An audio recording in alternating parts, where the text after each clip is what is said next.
पाकिस्तान और IMF का इक्तिसादी जायजा मुज़ाकरात का आज आखिरी दिन है। IMF वफ़द की वज़ीर ख़ज़ाना मोहम्मद औरंगज़ेब से मुलाकात भी शेड्यूल है। टेक्निकल सेशन के बाद पॉलिसी सतह के मुज़ाकरात भी आज मुकम्मल होंगे। पाकिस्तान और IMF का इक्तिसादी जायजा मुज़ाकरात का आज आखिरी दिन है।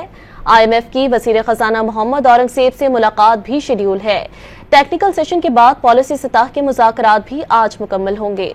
पाकिस्तान और IMF का इक्तिसादी जायजा मुज़ाकरात का आज आखिरी दिन है। IMF वफ़द की वज़ीर ख़ज़ाना मोहम्मद औरंगज़ेब से मुलाकात भी शेड्यूल है।